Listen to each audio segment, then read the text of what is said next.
انہوں نے یہ کلام یہاں پڑھا تھا، انہی کے کلام سے مصر پیش کر رہا ہوں. قبلہ تشریف لا چکے ہیں، ایک بار مل کے باواز بلند درود پڑھے محمد و آل محمد پر. بھارتی کا نعرہ صلوات. قبلہ ڈاکٹر اینور رضا کے کلام سے چند شعر پیش کر رہا ہوں. ایک ساتھ چل رہے ہیں 72 ملا کے ہاتھ، فوجیں یزید بھاگ رہی ہے چھڑا کے ہاتھ، اور وسعت جو دیکھی قلب کی آنگن میں آ گئے، وسعت جو دیکھی قلب کی آنگن میں آ گئے. ارے روٹی جو مانگ لیتے تھے اکثر بڑھا کے، روٹی جو مانگ لیتے تھے اکثر بڑھا کے ہاتھ، اور جیسے ہی سجدہ گاہ پہ سجدہ ادا ہوا. کچھ تشبیہات اس کلام میں بہت ہی قیامت کی تشبیہات ہیں، دیکھیے گا. جیسے ہی سجدہ گاہ پہ سجدہ ادا ہوا، ارے پیشانیوں نے چوم لیے کربلا کے ہاتھ، پیشانیوں نے چوم لیے کربلا کے ہاتھ. ایک ساتھ چل رہے ہیں 72 ملا کے ہاتھ. شعر توجہ کا طالب ہوں، اس شعر پہ ایک بار مل کے درود پڑھیں تو شعر پیش کر رہا ہوں. ہاں ہم کو علی سے کام، نصیری سے کیا غرض، ہم کو علی سے کام، نصیری سے کیا غرض، وہ اس خدا کے ہاتھ ہو یا اس خدا، وہ اس خدا کے ہاتھ ہو یا اس خدا کے ہاتھ. ایک ساتھ چل رہے ہیں 72 ملا کے ہاتھ. اور یہ بہت ہی ایک خوبصورت تشبیہ ہے اور قبلہ کا بھی پسندیدہ شعر ہے. یہ شعر پیش کر رہا ہوں سرکار ابو الفضل عباس کے حوالے سے. ہاں بازو کٹے تو شیر کے دنداں میں آئی مشق. تشبیہ دیکھیے گا. بازو کٹے تو شیر کے دنداں میں آئی مشق. ارے 32 اور خلق ہوئے با وفا کے ہاتھ، 32 اور خلق ہوئے با وفا کے ہاتھ. اور آخری شعر. ایک روز میں حسین کا ماتم کراؤں گا، ایک روز میں حسین کا ماتم کراؤں گا. اللہ نے یہ سوچ لیا تھا بنا کے ہاتھ.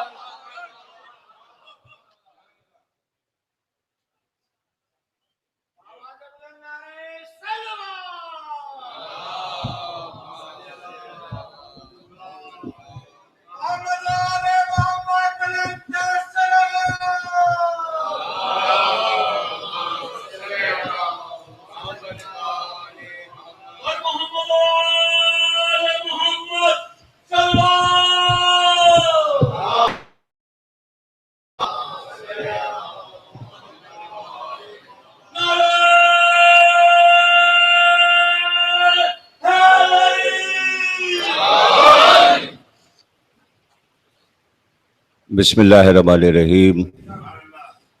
تمام تعریفیں اللہ کے لیے، درود اور سلام محمد اور آل محمد کے لیے.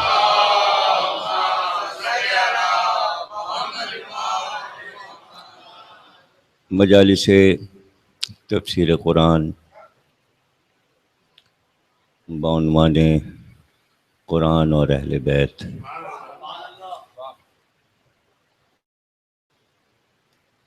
چھٹی تقریر آپ حضرات سماعت فرما رہے ہیں. ساتویں تقریر کل وفات جناب فاطمہ بنت اسد صلوات اللہ سلام علیہ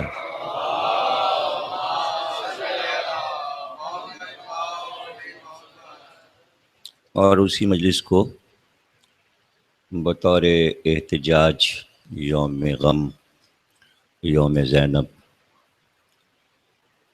آج بھی ہم سوگوار ہیں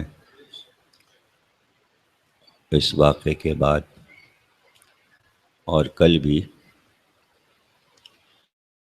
احتجاجی صورت ہی ہوگی مجلس کی،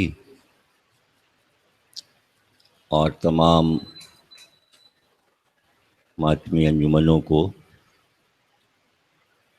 مجالس منعقد کرنا چاہیے.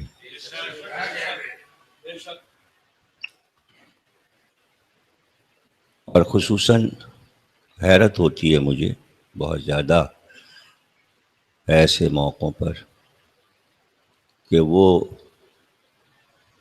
کروڑوں روپے قافلے سے حاصل کرنے والے قافلہ سالار جو لاکھوں کی تعداد میں شام جایا کرتے تھے، لوگوں کو گھیر گھیر کے لے جاتے تھے، وہ کہاں غائب ہو جاتے ہیں؟ ان کا پیسہ کہاں چلا جاتا ہے؟ کہ جس شہزادی کے نام سے اتنا کمایا ہے پاکستان کے قافلے والوں نے کہ جس دولت کا کوئی اندازہ نہیں.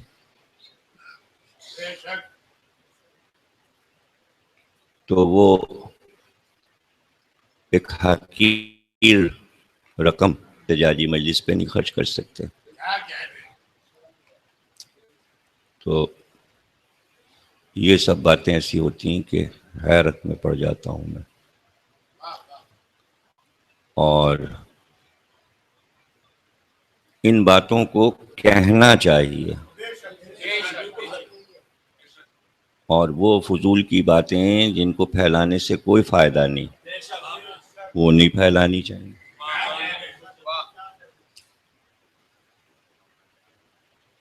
بہرحال دیکھوں گا میں کہ ماتمی انجمنیں مجلسیں کرتی ہیں یا نہیں، اس لیے کہ ہمارا شعار ہی احتجاج ہے، اور عزتداری جو ہے وہ احتجاج ہے.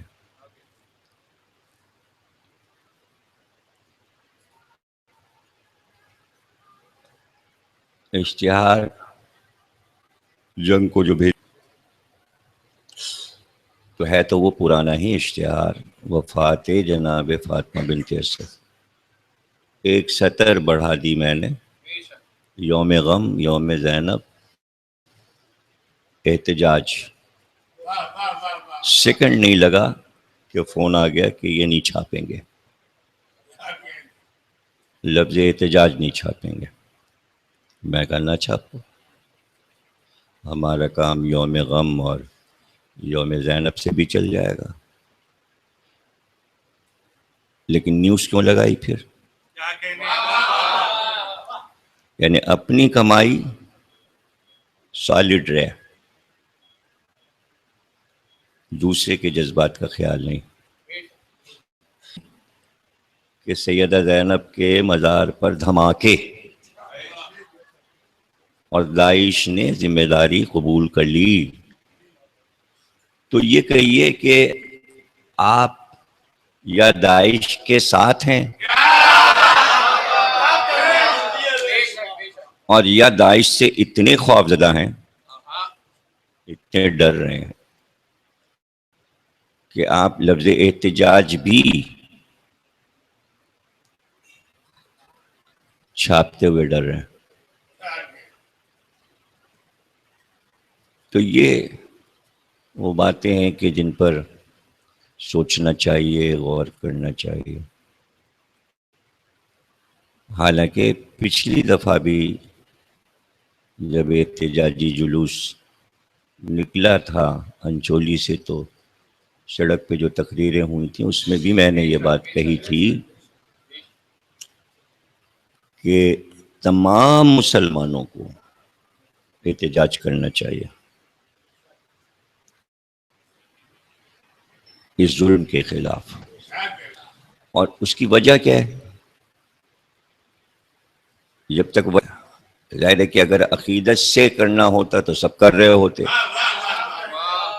تو اب ظاہر ہے کہ نہیں کیا تو عقیدت نہیں ہے، عقیدت ہوتی تو سب کرتے۔ ظاہر ہے کہ عراق میں بھی صدام کے مرنے کے بعد عاشور کے دن دھماکے ہوئے، اس کا بھی احتجاج مسلمانوں نے نہیں کیا۔ تو کم از کم یہ تو قریب کے معاملات تھے نا نبی سے، کہ نواسا اور نواسی، ورنہ ہونے کو تو امام رضا علیہ السلام کے روضے پر بھی دھماکہ کرنے پہنچ گئے تھے، ایک دھماکہ وہاں بھی ہوا، تو وہ دور کا رشتہ ہو گیا، چلیے 8واں فرزند ہے، لیکن یہ تو نواسے ہیں۔ تو میں نے وجہ یہ بتا دی تھی اس میں کہ آپ اگر نہیں کریں گے احتجاج تو یہ ایک منطقی مسئلہ ہے، اور جب ہو جائے گا، جب پتہ چلے گا کہ یہ روزوں کی طرف جو بڑھ کر حملے ہو رہے ہیں، یہ روزوں پہ نہیں ہو رہے ہیں، یہ خانہ کعبہ پہ ہو رہے ہیں۔ اچھا، اتنی عقل ہوتی مسلمانوں کے تو یزید کو چھٹا خلیفہ کیوں مانتے؟ چونکہ امت بدعقل ہے۔ بھئی ثقیفہ، یزید، معاویہ، یہ احمقانہ امت کی حرکتیں اور ان سے چمٹے رہنا، تو یہ کم عقلی کی دلیلیں، اور کم عقل کو آپ عقل نہیں دے سکتے کہ لے یہ دماغ میں ڈال دیا تو وہ اس پہ جمع رہے گا، آپ اسے لاکھ سمجھائیں۔ تو ظاہر ہے کہ وہ یہ بات سمجھ نہیں سکتے، اس لیے کہ نہ انہوں نے بخاری پڑھی ہے، نہ مسلم پڑھی ہے، اور اگر پڑھی بھی ہو تو پیغمبر کی وہ حدیثیں جو پیشین گوئیاں ہیں اس پہ یقین نہیں ہے، اس پہ یقین نہیں ہے۔ صحیح بخاری کی روایت ہے کہ بیٹھے بیٹھے سرکار نے مخاطب کیا اپنی زوجہ کو، اور اٹھ کے بیٹھ گیا بے چینی کے عالم میں، صحیح بخاری میں، اور کہا کہ حمیرہ، میرے کان میں اس عیسائی افریقی بادشاہ کہ کدال کی آواز آ رہی ہے جو کعبے کو گرا رہا ہے، جو کعبے کو کھود رہا ہے۔ اگر یہ روایت شیعہ کے یہاں آ جاتی تو کہتے کہ بھئی شیعہ روایت سنی ہے، روایت سنیے. ہمارے یہاں تو اس سے بھی زیادہ بھیانک مناظر کی روایتیں ہیں. یہ تو ہلکی پھلکی ہے کہ جس میں پیغمبر فرما رہے ہیں میرے کانوں میں آواز آ رہی ہے کہ کعبہ گرایا جا رہا ہے.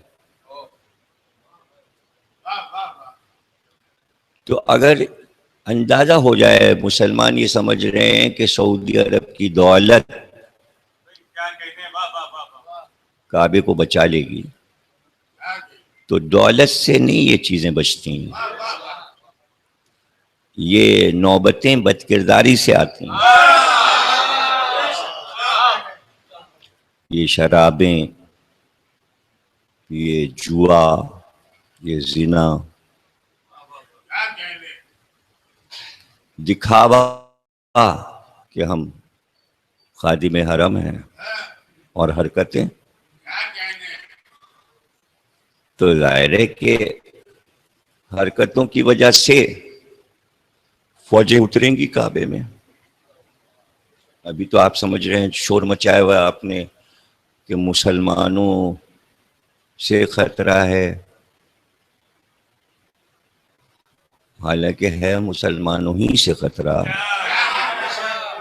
کعبے کو خطرہ مسلمانوں سے ہے. ایسے ہو جائیں گے کہ کعبے میں سب داخل ہو جائیں گے.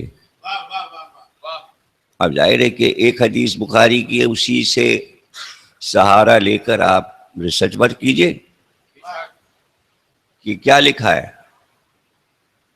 اور کیا ہونے والا ہے جو پیغمبر بتا کے گئے. ابو ذر کو جو وصیت کی ہے اس میں جو سلمان کو خطبہ سنایا ہے اس میں بتایا پیغمبر نے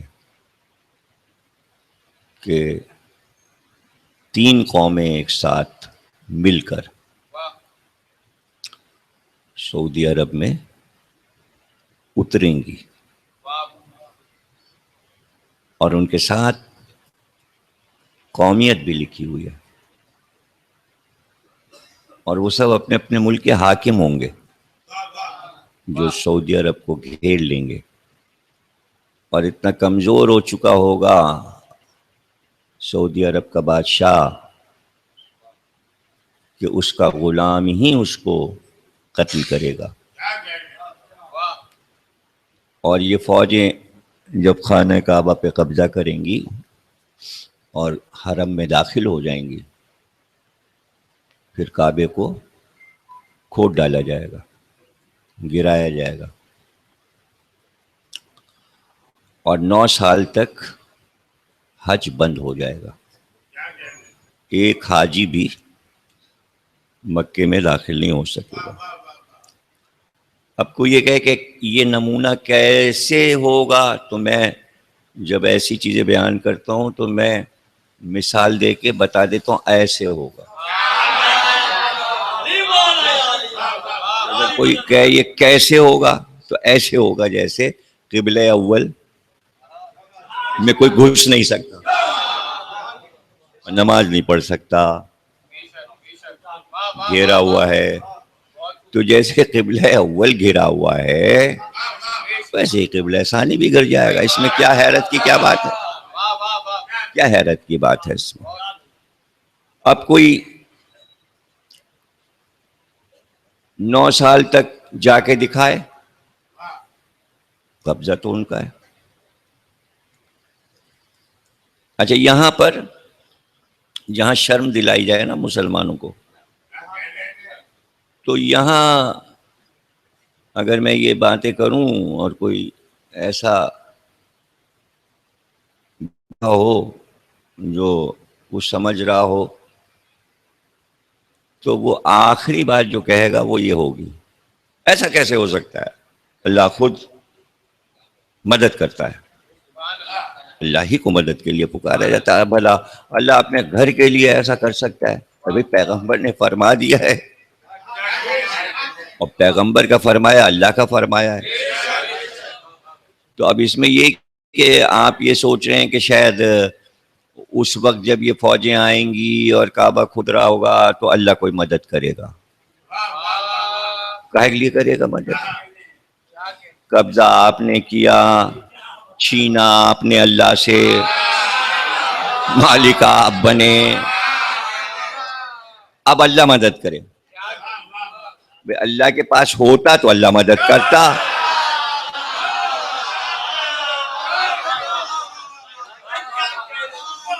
آپ نے تو حقوق اللہ کو غصب کیا ہے. اب رہا یہ کہ بھائی وہ میں ذمہ داری سے کہتا ہوں کہ جب یہ سب ہوگا تو اللہ مدد نہیں کرے گا. اللہ مدد نہیں کرے گا. صرف 2 مثالیں دیتا ہوں میں آپ کے سامنے. ایک مثال، اللہ نے کعبے کی مدد کی، اور دوسری مثال اللہ نے مدد نہیں کی. دونوں کے فرق تو پھر یہ بات سمجھ میں آ جائے گی کہ جب واقعہ یوں ہوا کہ یمن میں کعبہ بنایا ہوا تھا انہوں نے، اور وہ اس کا طواف کرتے تھے. یمن کا بادشاہ نگراں تھا. کعبے کی ٹکر پہ کعبہ بنایا ہوا تھا انہوں نے یمن میں، سنا میں، جو دارالحکومت ہے یمن کا. مسلمان اس سے جلتے تھے. اب ظاہر ہے کہ اس زمانے میں مسلمان تو تھے نہیں، تھے تو سب کافر ہی، لیکن طواف کرتے تھے کعبے کا.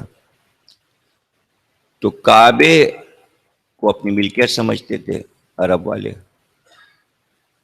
یہ تو سب کفار ہی. مسلمان تو جب ہوں گے جب سرکار آئیں گے، ابھی تو سرکار پیدا ہی نہیں ہوئے. جب کی بات میں بتا تو ان کو آپ عرب کہہ لیجئے، عرب کے کافر. تو یمن والے کعبے سے جلتے تھے کہ ہمارے کعبے کے ٹکر پہ کعبہ بنایا. تو ایک عرب گیا اور اس کے اندر گھسا، ان کے کعبے کے اندر، اور وہاں اس نے پیخانہ پھر دیا، پیخانہ کر دیا ان کو جلانے کے لیے. ظاہر ہے وہ طبقے خاک ہو گئے کہ ہماری عبادت گاہ میں گندگی کر دی، ہم اس کا بدلہ لیں گے. وہ بھی احمق تھا کہ اس نے کون سی بات احمقانہ سوچی.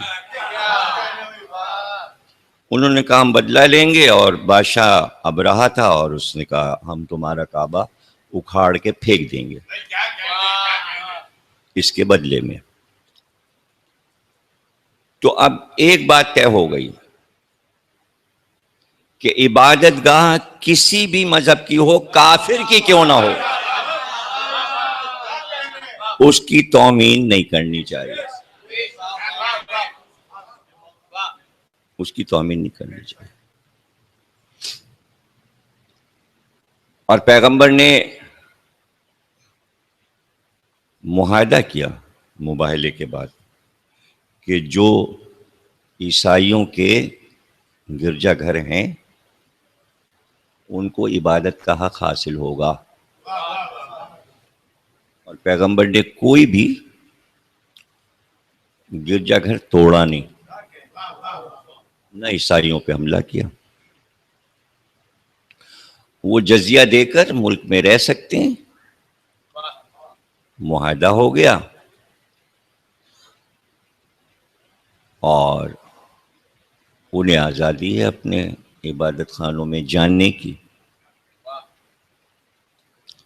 تو اس جاہل عرب نے اس نقلی عبادت گاہ کی توہین کی.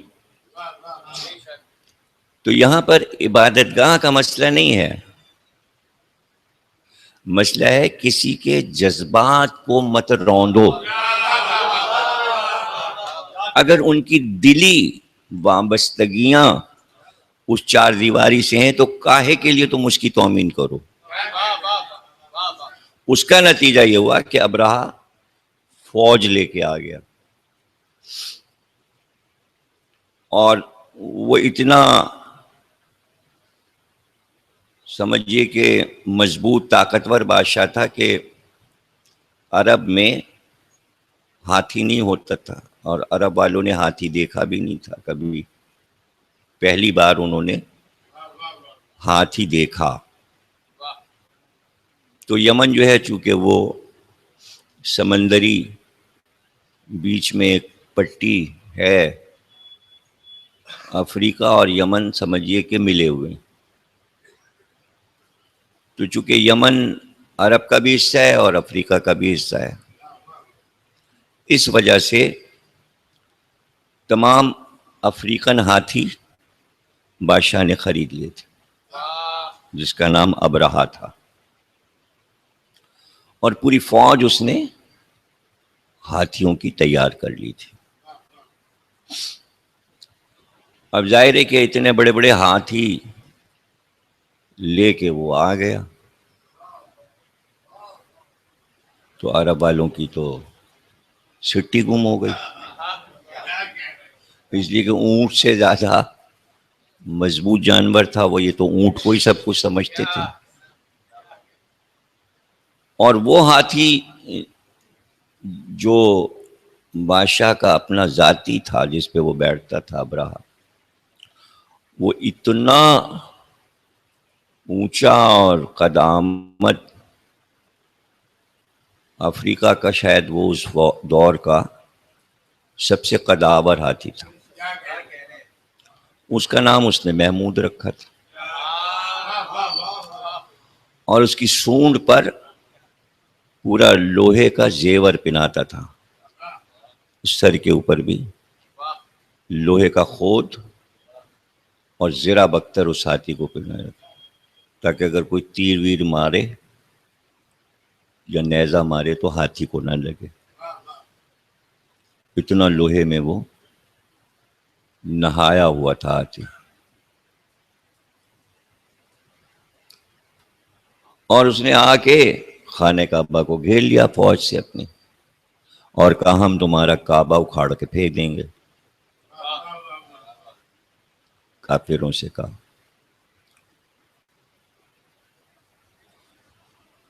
تو اب سب بھاگے بھاگے آئے سردار عرب کے پاس، حضرت عبد المطلب کے پاس، اور کہا کیا کریں؟ آپ نے کہا سب پہاڑیوں پہ چڑھ جاؤ، اپنی جان بچاؤ، اپنی جان بچاؤ۔ ظاہر ہے سب مکہ خالی کر دیا، سب نے پہاڑیوں پہ چڑھ گئے۔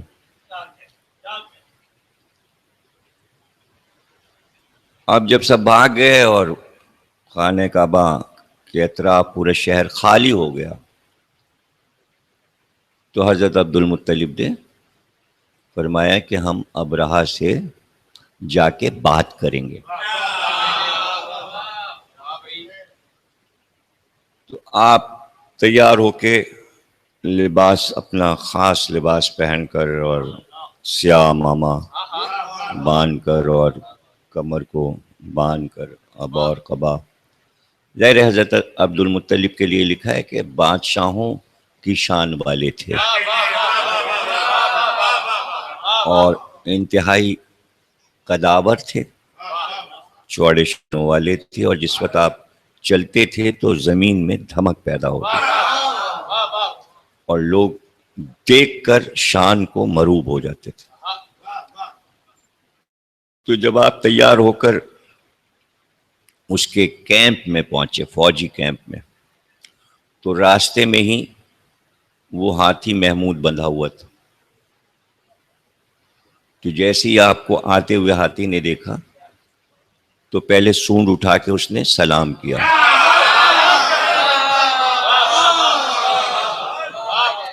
اس آگے کے پیروں کے گھٹنوں کو ٹیک کے وہ بیٹھا، اور پھر آپ کے سامنے اس نے سجدہ کیا۔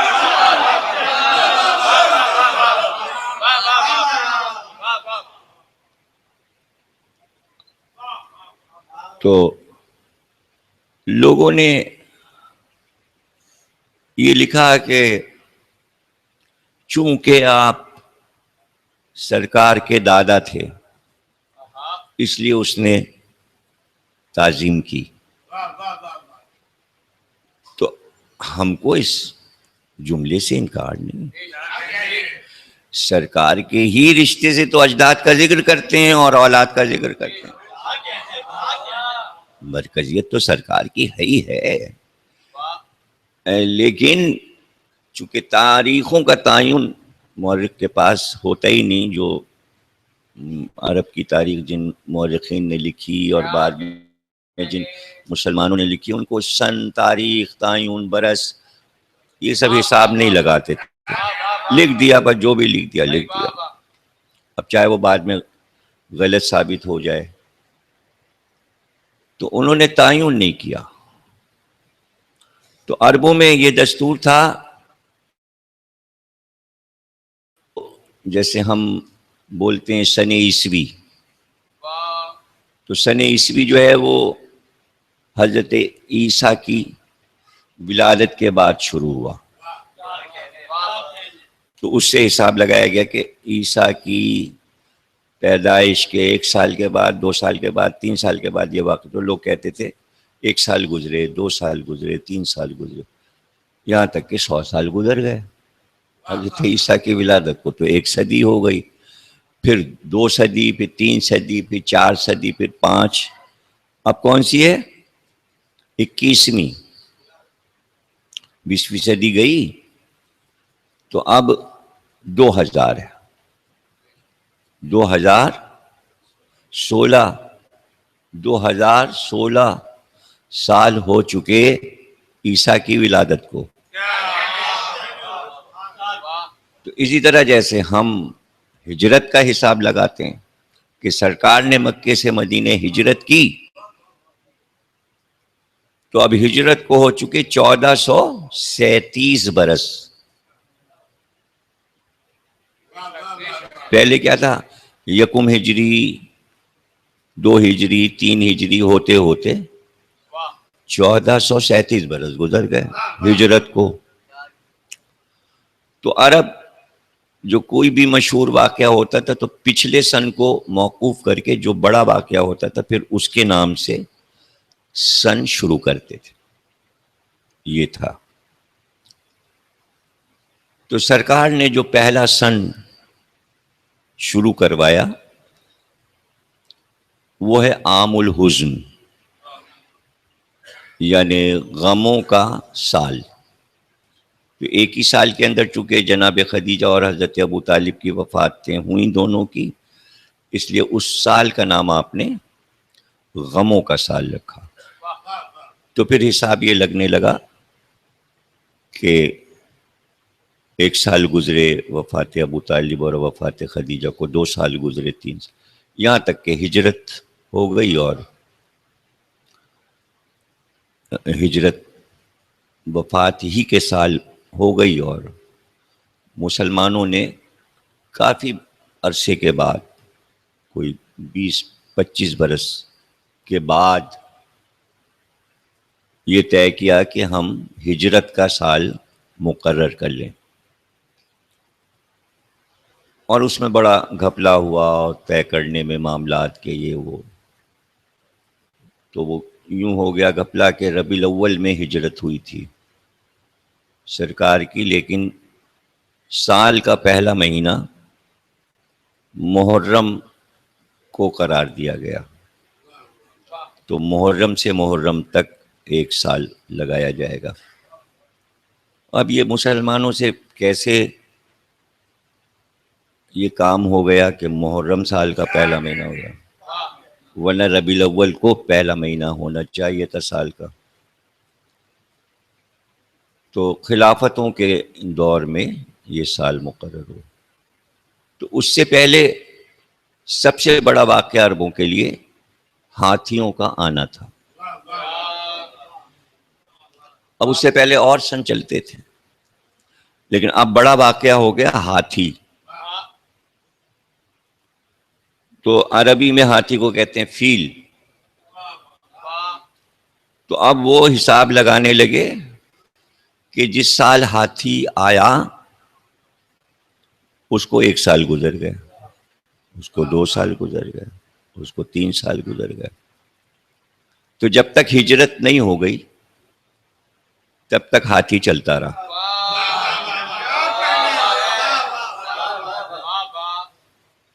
تو عام کہتے ہیں سال کو، عربی میں فیل کہتے ہیں ہاتھی کو.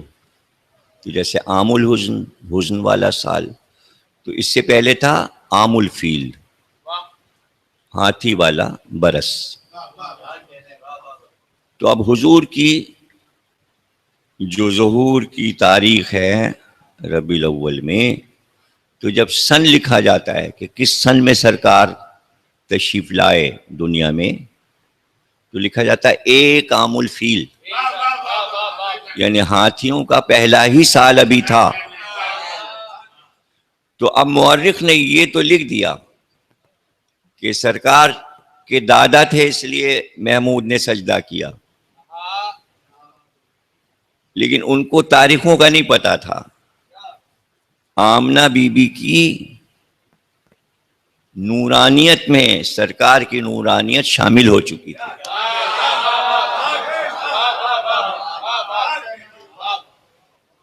سمجھے آپ؟ یعنی جناب آمنہ اور جناب عبداللہ کی شادی ہو چکی تھی، اور 17 سال کے تھے جناب عبداللہ تو شادی ہوئی تھی، اور 13 سال کی جناب آمنہ تھی. 18واں برس آیا ہے جناب عبداللہ کا اور وفات ہو گئی ان کی.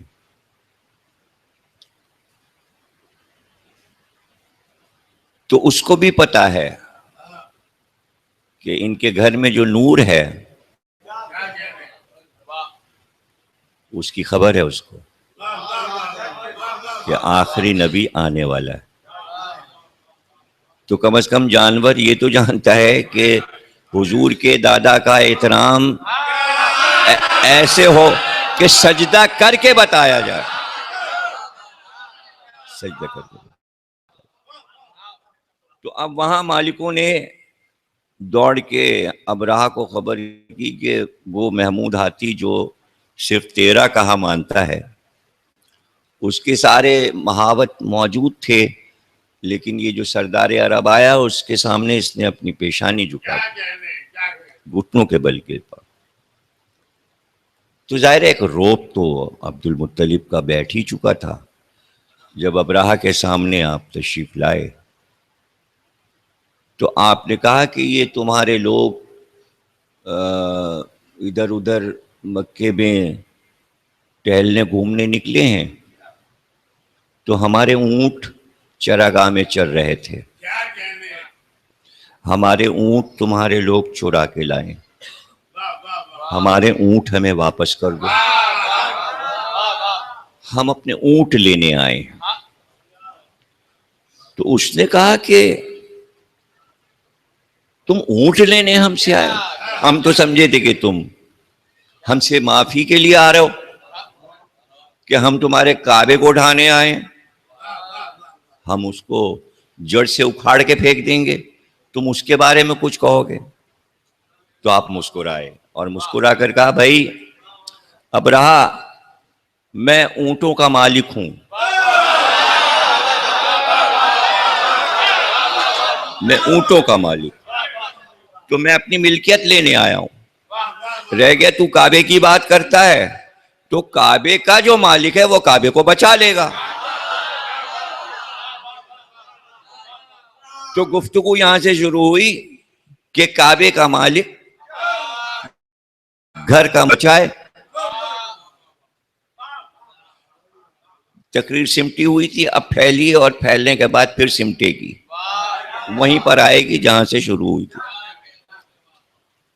تو وہ بڑا حیران ہے.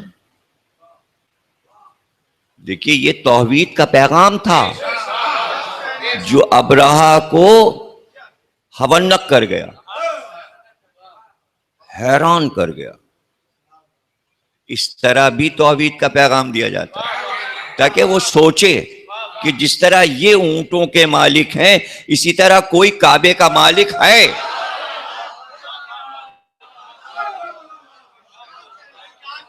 اس سے بڑا توحید کا پیغام کیا ہو سکتا ہے؟ ابرہہ نے اپنے آدمیوں سے کہا ان کے اونٹ دے دو، ہمارا مقصد تو کعبہ گرانا ہے، ہم اونٹوں کو نہیں لینے آئے. جناب عبد المطلب اپنے اونٹ لے کے آ گئے اور ابو قبیس کی بلند پہاڑی پر آپ پہنچ گئے جہاں تمام بنی ہاشم موجود تھے، اور مسند پہ تشریف فرما ہوئے. اور اس کے بعد آپ نے خادموں کو آواز دی. اب یہ خیال رکھیے گا کہ 12 بیٹے عبد المطلب کے ہیں، اس وقت 12 بیٹے ہیں، 12 بیٹوں کے باپ ہیں. تو آپ نے کسی خادم سے کہا میرے بیٹے کو بلاؤ، میرے بیٹے کو بلاؤ. تو جب واحد میں کہتے تھے کہ میرے بیٹے کو بلاؤ تو سب کو معلوم تھا کہ 18 میں کس کو بلا رہے ہیں. خادموں کو پتا تھا کہ اگر واحد کے صیغے میں کہہ رہے ہیں کہ میرے بیٹے کو بلاؤ، بیٹوں کو نہیں، بیٹے کو بلاؤ، سب کو معلوم تھا کہ یہ سب سے زیادہ جناب عبداللہ کو چاہتے ہیں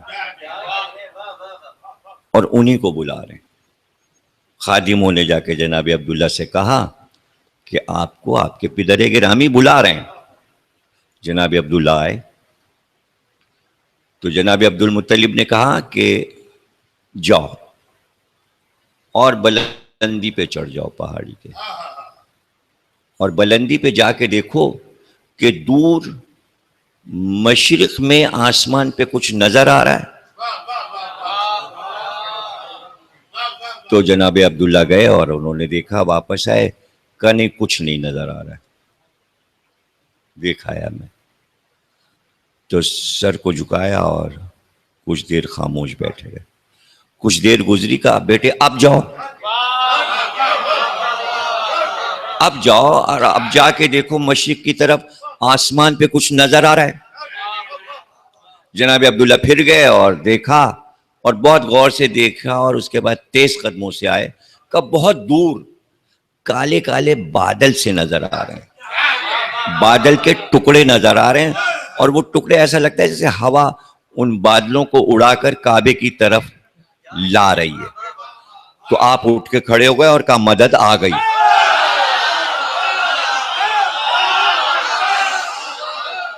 مدد آ گئی. اب جو یہ بڑے دعوے کرتے ہیں کہ اللہ کو مدد کے لیے پکارو، اللہ کے علاوہ کسی کو نہ پکارو، وہ پہلے عبد المطلب سے سیکھے تو کہ اللہ سے مدد مانگی کیسے جاتی ہے،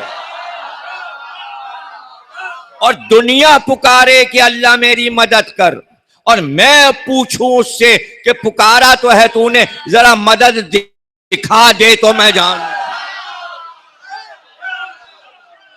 تاریخ میں اولین و آخرین میں عبد المطلب نے اللہ کی مدد، جملہ ضائع نہ کیجئے گا، عبد المطلب نے اللہ کی مدد کو آنکھوں سے دکھوایا کہ اسے کہتے ہیں اللہ کی مدد. اٹھ کے کھڑے ہو گئے اور کہا مدد آ گئی. بس یہ کہنا تھا کہ ایک بار وہی سیاہ بادل، اتنے وہ پرندے ایک دوسرے سے جڑے ہوئے تھے کہ دور سے کالے بادل لگ رہے تھے. اس سے اندازہ ہوا کہ کروڑوں کی تعداد میں تھے، لاکھوں میں نہیں کروڑوں میں تھے. اور جب وہ کعبے کی طرف بڑھے تو اندھیرا چھا گیا، ایسا لگا رات آ گئی، کہیں روشنی کا نام و نشان نہیں تھا. اور کعبے کی گرد پہلے آ کر انہوں نے 7 بار طواف کیا. چھوٹے چھوٹے پرندے جنہیں اردو میں ابابیل کہتے ہیں، اور چونکہ عربی میں کہتے ہیں ابابیل اس لیے اردو میں بھی ابابیل کہتے ہیں. طیرن ابابیل. سورہ کا نام سورہ فیل، چھوٹا سا سورہ، الم تر کیفا، یہاں سے سورہ شروع ہوتا ہے سورہ فیل علم ترى کیفا. کس سے کہا جا رہا ہے؟ پیغمبر سے. کیا کہا جا رہا ہے؟ یعنی جب ہاتھی آیا، ابرا آیا، تو ابھی سرکار آمنہ بی بی کا جزو ہیں بحیثیت نور.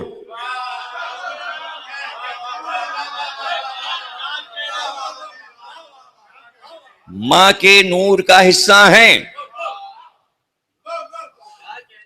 اس وقت یہ واقعہ ہوا ہے اور سورہ سرکار پہ آیا. کب آیا؟ واقعے کے 40 برس کے بعد. اور 40 برس کے بعد اللہ کہہ رہے علم ترى کیفا، اے محمد تم نے دیکھا کہ ہم نے ہاتھیوں کے ساتھ کیا کیا؟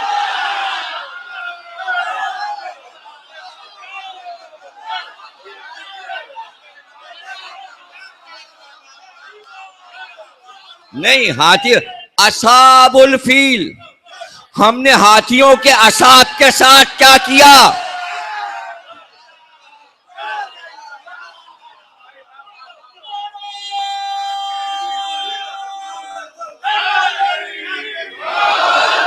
سورہ نے آگے بتایا کہ اصحاب کا لفظ اتنا بڑا نہیں ہے کہ اس کو تم بڑا بنا کے اس لیے کہ سفینہ نوح کے بھی اصحاب ہیں، اصحاب سفینہ، کشتی کے بھی اصحاب ہوتے ہیں اور جانور کے بھی اصحاب ہوتے ہیں. اس میں کوئی پریشانی کی بات نہیں ہے.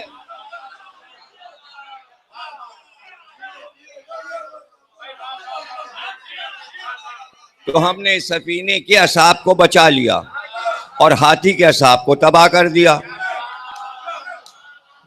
تو صحابی دو طرح کے ہوتے ہیں، یہاں سفینہ بھی بھول جائیے اور یہاں ہاتھی بھی بھول جائیے. یہ تو قرآن کہہ رہا ہے نا، اس کی جگہ میں کچھ اور کہہ دیتا ہوں، وہاں اللہ کہہ رہا ہے کہ سفینے کے اصحاب کو ہم نے بچا لیا اور ہاتھی کے اصحاب کو ہم نے تباہ کر دیا. تو یہ کوئی کشتی یا ہاتھی نہیں ہے، یہ سمبل ہے. ہاتھی طاقت کا سمبل ہے، کشتی کمزوری کا سمبل ہے جو پانی پہ چل رہی ہے، اب ڈوبی اور اب ڈوبی. لیکن اللہ نے کہا کشتی اہل بیت ہے اور ہاتھی طاقت ہے. جو طاقت کے اصحاب کو لا رہے ہیں ان کے لیے بربادی ہے، اور جو اہل بیت کے اصحاب ان کے لیے نجات ہے.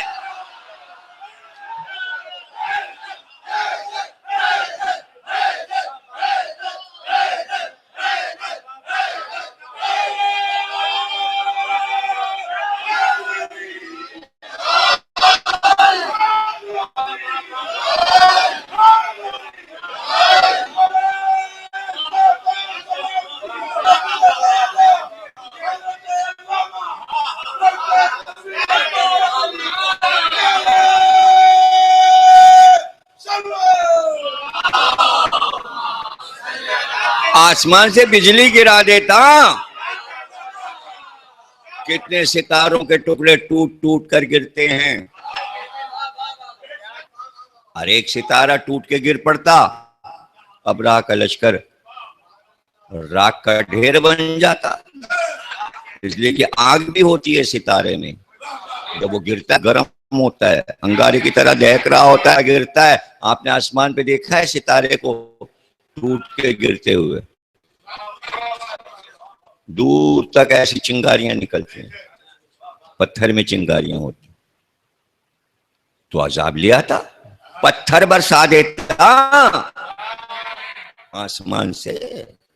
پتھر ہی پتھر ہیں آسمان میں، اتنے ستارے ہیں، سب پتھر ہیں، مٹی ہیں، کنکر ہیں.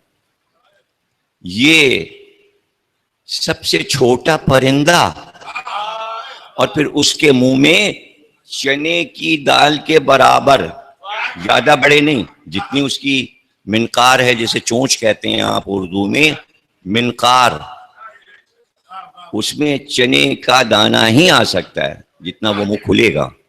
تو چنے کے برابر کنکری سب کے منہ میں تھی. تو ہاتھی کے مقابلے میں کیا ہتھیار ہے؟ تو اللہ نے بتایا دنیا کو کہ ہم ہم اور ہم کو سمجھو، تم اپنی سپر پاور کو لائے تھے، ہم سپر پاور کو سپر پاور سے نہیں پٹ پاتے. ایک کمزور پرندہ اور ایک چھوٹ اور تمہاری سپر پاور. اس وقت ابراہا سپر طاقت تھا اور لایا بھی تھا سپر ہتھیار، ہاتھی.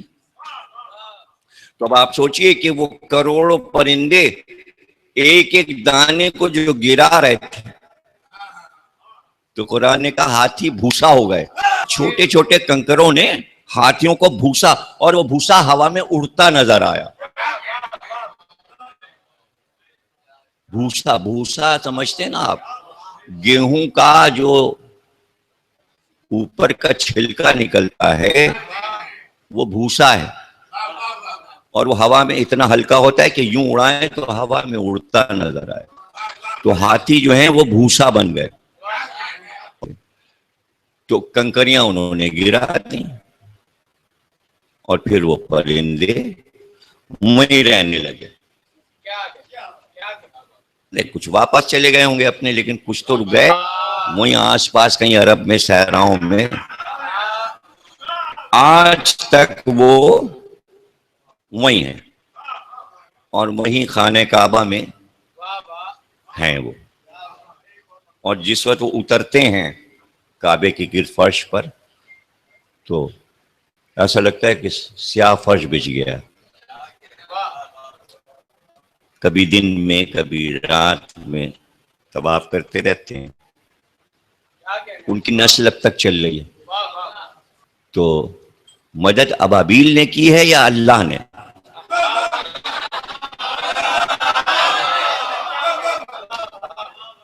قرآن میں اس کا ذکر آ گیا، پرندے کا ذکر آ گیا، اور آ گئی ابابیل کو کبھی نہ مارنا. تو ابابیل کیوں؟ اس لیے کہ وہ محافظ ہے پرندہ، اس نے کبھی حفاظت کی تھی تو اس کے نسل کو کریڈٹ مل رہا ہے. تو آج سے 1400 برس پہلے کے پرندے اگر اللہ کی طرف سے ڈیوٹی پر مقرر ہو کر اللہ کے گھر کو بچا رہے ہیں تو ان کی نسل کو اللہ بڑھا کر کہہ رہا ہے احترام کرنا جہاں بھی ابابیل نظر آئے. تو وہ تو مٹی کا گھر تھا جس کو ابابیل نے بچایا، تو نسل ابابیل کو یہ احترام مل گیا کہ کعبے میں رہو اور مارنا نہیں ہے، احترام کرنا ابابیل کا. اور قرآن کے سورے میں اس کا نام آ گیا. حسین تو نبی کا خون تھے، ذوالجناح بچا رہا تھا.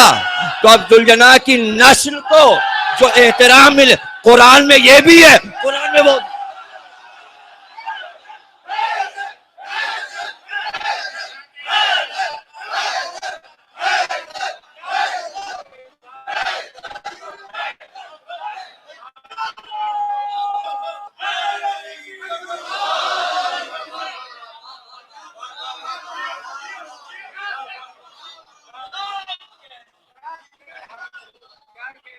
اور پھر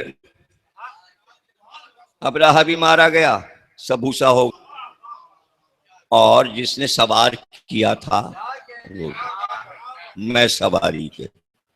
اور پھر اطمینان سے عبد المطلب نے کہا اب تم شہر میں اترو، اب شہر میں اترو. تو اللہ کہہ رہا ہے سورہ فیل میں، آپ نے دیکھا تھا ہم نے ہاتھی والوں کے ساتھ کیا کیا. یعنی پیغمبر کو خبر دی جا رہی کہ ہاتھی کے اصحاب کے ساتھ میں نے کیا کیا. اور سورہ نبی پہ اترا تاکہ اصحاب سنیں اور نبی کے ہی اصحاب رہیں، کسی اور تارن جائے.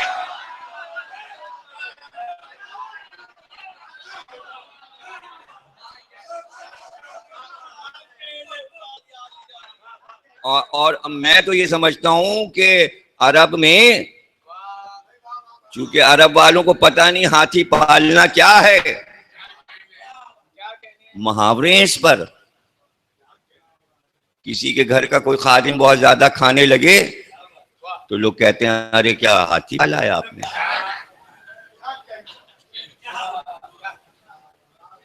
بہت محاورے ہیں اسی مسئلے پر, سمجھ رہے نا.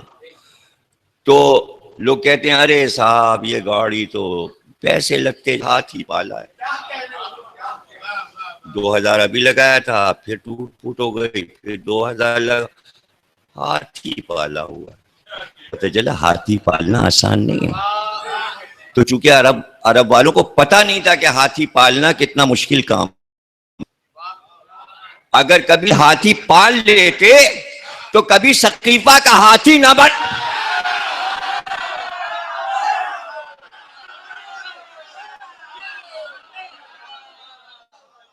بعد میں پتا چلا کہ ہاتھی پالنا آسان نہیں ہے, اس لیے انہوں نے کہا بھائی یہیں پہ اس کو معاملے کو ختم کر دو.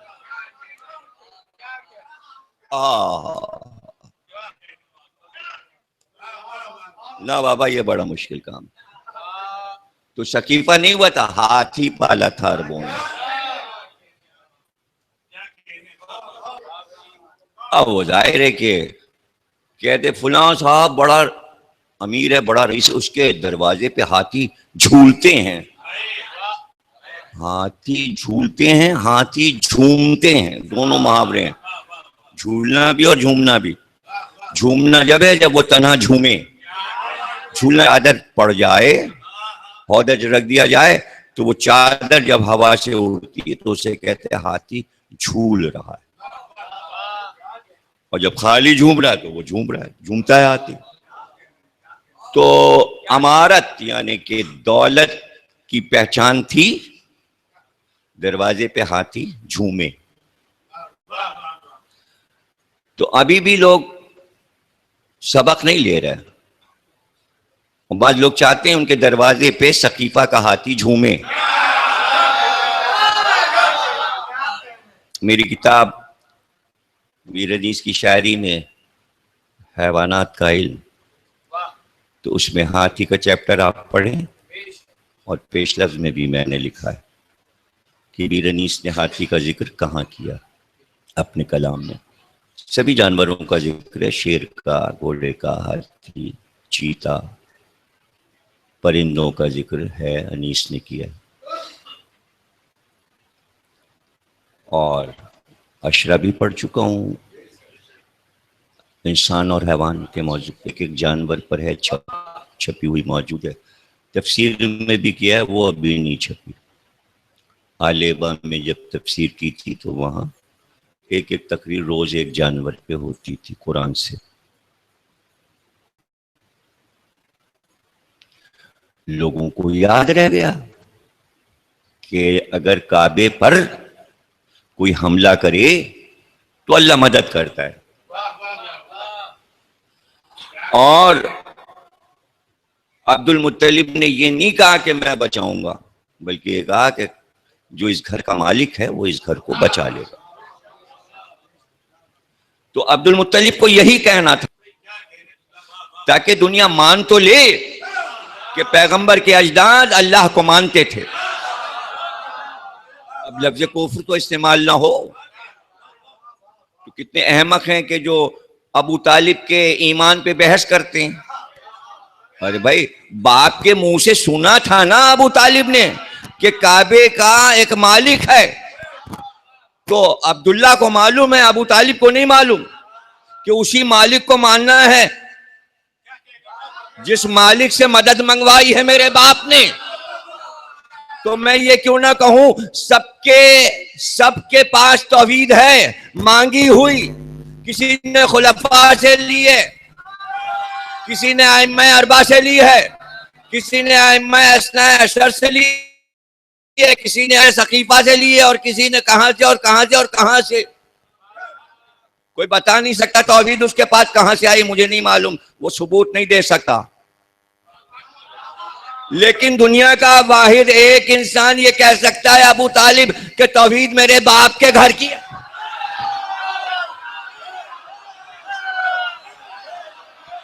تم کہہ سکتے ہو؟ کوئی مسلمان کہہ سکتا ہے؟ تو ذرا سا ترمیم کر لیجئے، اگر لفظ میں کوئی گڑبڑ ہو رہی ہے تو یوں کر لیجئے کہ عقیدہ توحید میرے باپ کے گھر کا ہے، لفظ عقیدہ لگا لیجئے. حالانکہ اس زمانے میں عقیدہ نہیں تھا، توحید تھی. عقیدہ تو اس وقت تک نہیں آئے گا جب تک اہل بیت نہ آ جائیں.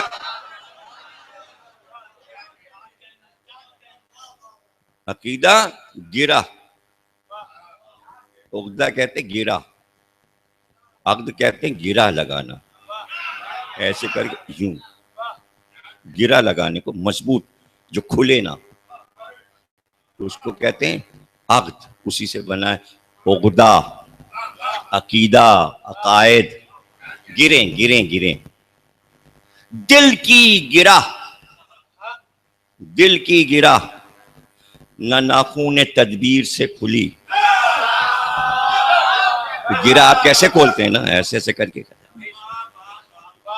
اور نہیں کھلتی کچھ سے میں کینچی سے کاٹ. حتی الامکان کھول کے دکھائیں. گرہ اپنے آپ کو کھلواتی ہے،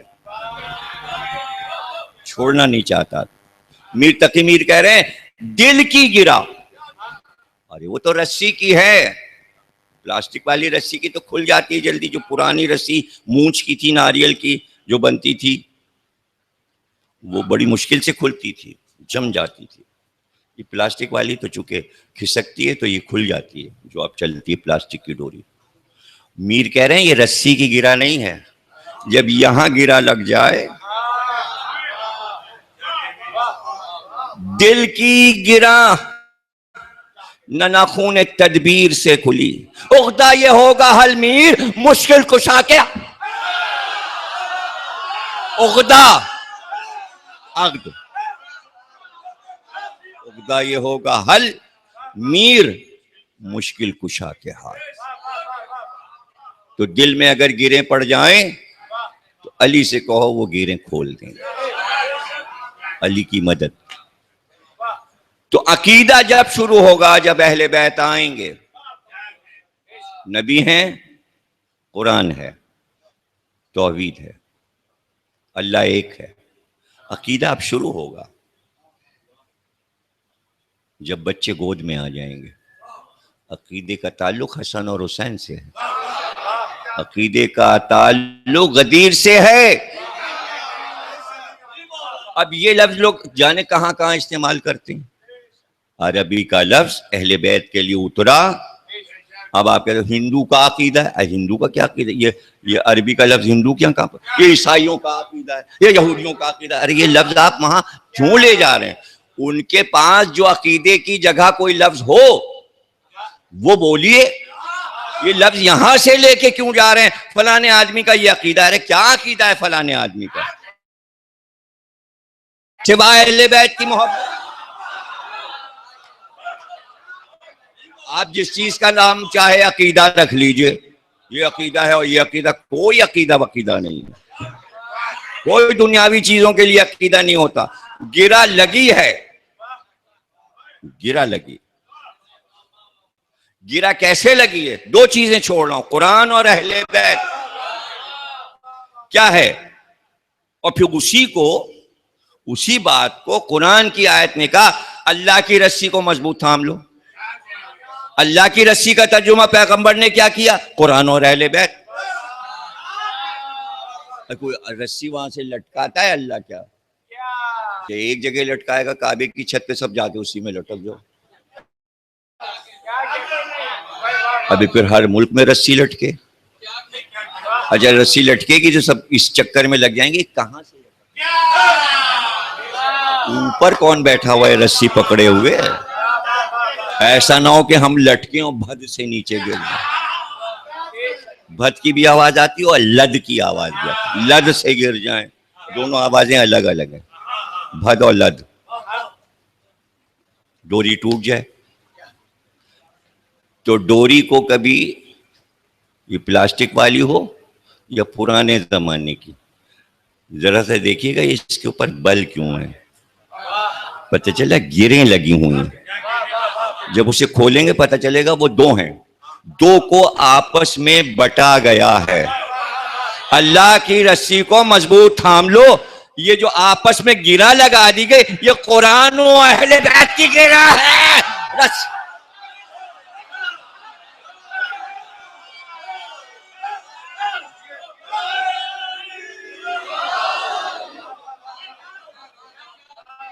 سمجھ رہے ہیں نا آپ؟ گفتگو ذہن نشین ہو رہی ہے بچوں کی اور جوانوں کے۔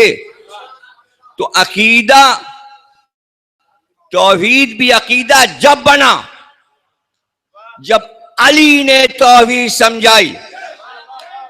پہلے ذریعہ تھا کلمہ طہارت کا کہ تم نے پڑھا تو کافر سے، نجس سے تم پاک ہو گئے، مسلم ہو گئے۔ تو ابھی تو طہارت ہو رہی تھی، عقیدت اور ہے طہارت اور ہے۔ طاہر ہو جاؤ تو بتایا جائے کہ عقیدہ ہے، عقیدہ اہل بیت۔ اور اتنا نہاد کہ پیغمبر کے 23 برس پورے ہو جائیں پھر ولایت علی دی جائے گی، کم سے کم 23 تو غسل ہو جائیں اگر سال میں ایک بار، اور اگر روز ہے تو کروڑوں طہارتیں ہو چکی۔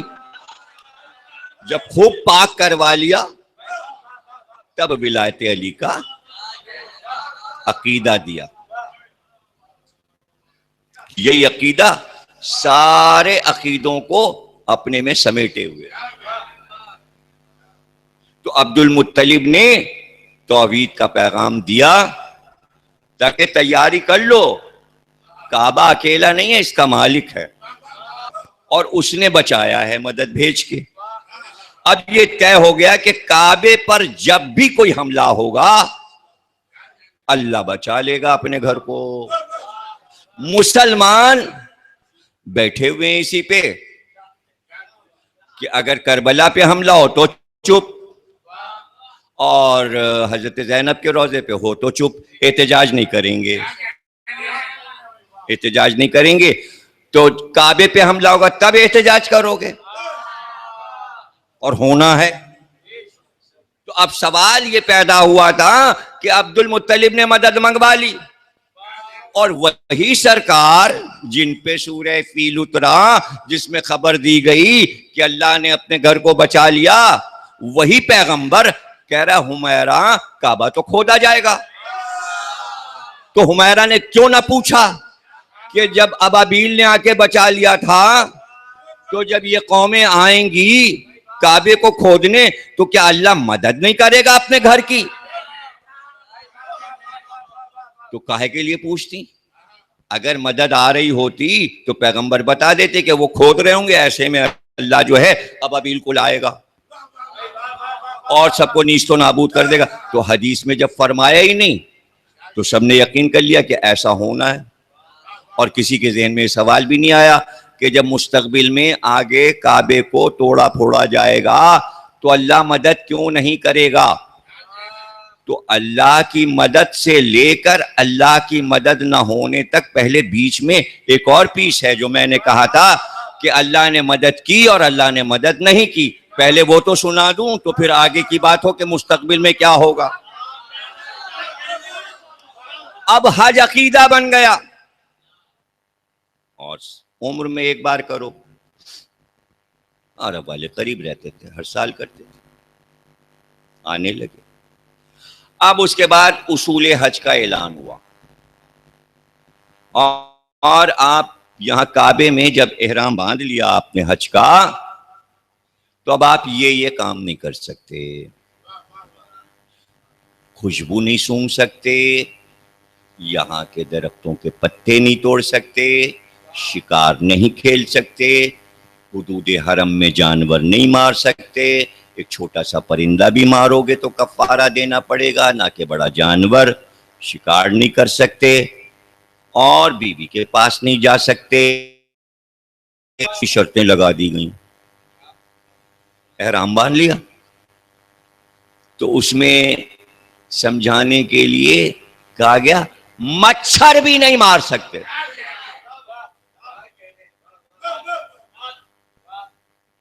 بس اس سے بڑی بات نہیں ہو سکتی. اب مچھر سے کہاں پناہ؟ وہ تو یہاں بیٹھا, ہاتھ یوں پڑ گیا, یوں پڑ گیا, یوں پڑ گیا, یوں پڑ گیا. نہیں, وہ کاٹتا رہے, خون چوستا رہے, مار نہیں سکتے. سب سے بڑی مثال اللہ نے کیا دی؟ مچھر بھی نہیں مار سکتے. مچھر بھی نہیں مار سکتے. اب آیتیں آنے لگی. جو حدود حرم میں آ گیا وہ اللہ کی پناہ میں ہے, وہ اللہ کی پناہ میں ہے. اور یہ امن والی زمین ہے, یہاں کوئی اگر کسی کو پریشان کرے گا تو اللہ ہے. تو اب یہاں مچھر بھی نہیں مارا جا سکتا. اور 63 ہجری آ گئی. واقع کربلا کو 2.5-3 سال گزر چکے, اور مکے پر عبداللہ ابن زبیر نے قبضہ کر لیا اور وہ وہاں کے بادشاہ ہو گئے. یزید کو خبر ہوئی, یزید نے اپنا لشکر بھیجا. سب آئے, مشہور و معروف لوگ, حجاج اور سنان اور انس اور یہ اولانے فلانے فوجیں, ان کا خانہ کعبہ کو گھیر لو. اب وہ کعبے میں پناہ لینے پہنچ گئے بادشاہ. اب کون ہے بھئی عبداللہ ابن زبیر؟ اب بچوں کو تو بتانا پڑے گا نا. تو پھر آگے زبیر حضور کے اور حضرت علی کے پھوپھی زاد بھائی. پھوپھی زاد بھائی. پھوپھی کون؟ صفیہ. جناب صفیہ کون؟ جناب حمزہ کی بہن, حمزہ کی سگی بہن, ابو طالب کی بھی بہن, عبداللہ کی بھی بہن. تو ابو طالب علی کی بھی پھوپھی, حضور کے والد عبداللہ, عبداللہ کی بہن صفیہ, حضور کی پھوپھی. خیر, اب صفیہ کی شادی کہاں ہوئی؟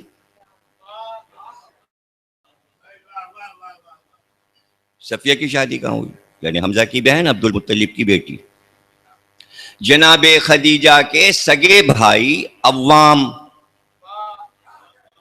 سے جناب صفیہ کی شادی.